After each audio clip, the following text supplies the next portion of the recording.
جلال آباد کی مرکزی ہسپتال میں ایک عام صبح کا منظر. شدید غربت کی وجہ سے بیمار بچوں کی تعداد میں ہر دن اضافہ ہو رہا ہے. ہسپتال کا ہر کونا اور کوریڈور علاج کے منتظر لوگوں سے بھرا ہے. 13 مہینے کی زہرا ملک کے 30 لاکھ میل نرشڈ یا غذائیت کی کمی کے شکار بچوں میں شامل ہیں. ایک ایسی کنڈیشن جس نے افغانستان کے بچوں کو اپنی گرفت میں لے لیا ہے. ہسپتال کی انتہائی نگہداشت وارڈز کے بیڈ پر اگر ایک بچے کو تھوڑی جگہ ملتی ہے تو 4 پیچھے رہ جاتے ہیں. 7 ماہ کی بی بی ہاجرہ نوزائیدہ بچے جیسی لگتی ہیں. ان کی ماں امینہ کے 6 بچے پہلے ہی ہلاک ہو چکے ہیں.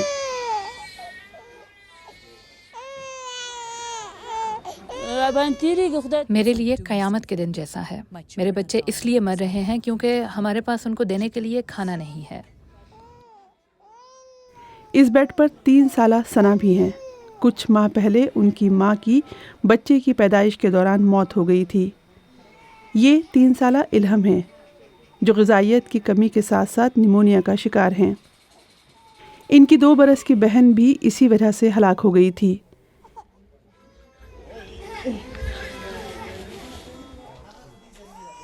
اس ایک کمرے میں موت کی درجنوں کہانیاں سننے کو ملی. نصیبہ اپنے 4 بچے کھو چکی ہیں اور وہ اپنی بچی اسما کو موت اور زندگی کے لیے لڑتا دیکھ رہی ہیں.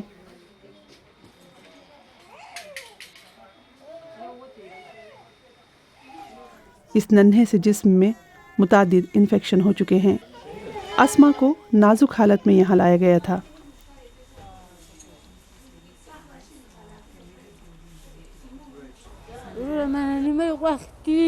نصیبہ کہتی ہیں کہ ایسا لگتا ہے کہ میرے جسم کا گوشت پگھل رہا ہے. میں اپنی بچی کو اتنی اذیت میں نہیں دیکھ سکتی. 1 گھنٹے بعد اسما پورے جسم میں انفیکشن پھیلنے سے ہلاک ہو گئی. اس ہسپتال میں گزشتہ 6 ماہ میں 700 بچے ہلاک ہو چکے ہیں. تقریباً فی دن 3 بچے.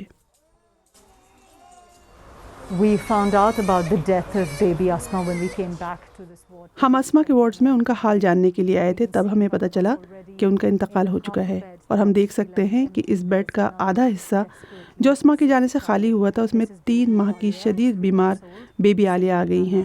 عالیہ بری طرح سے میل نرشڈ ہے اور متعدد بیماریوں میں مبتلا ہیں. یہاں حالات اتنے ہی خراب ہیں. اس سے پہلے کہ ڈاکٹرز اور نرسز ایک بچے کی موت کو صحیح سے رجسٹر کر سکے یا اس کا افسوس کر سکے، علاج کا منتظر ایک اور بچہ یہاں آ جاتا ہے. آپ اعداد و شمار سنتے رہتے ہوں گے لیکن زمینی سطح پر حالات اتنے ہی خراب ہیں.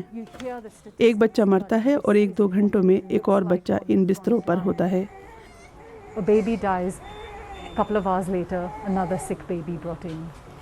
گزشتہ 3 برسوں میں ہم نے بچوں کی صحت کے بحران کا جائزہ لینے کے لیے درجنوں ہسپتالوں اور کلینکس کا دورہ کیا ہے.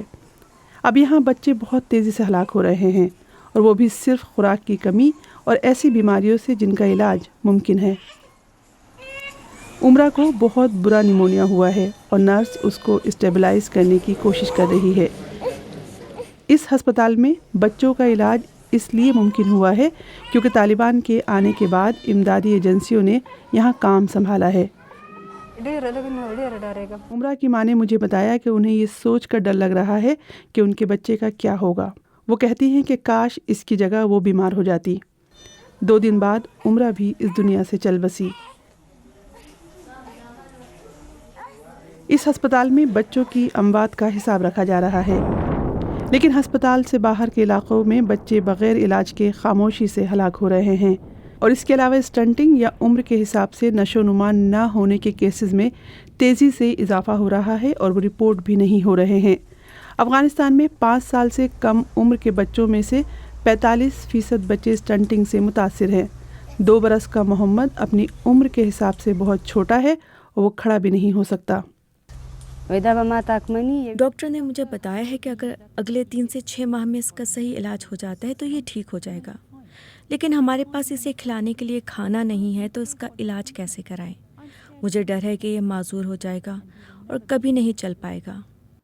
اسٹنٹنگ سے بچوں کے جسم اور ذہن اتنی بری طرح سے متاثر ہوتے ہیں جن کا علاج بھی ممکن نہیں ہے.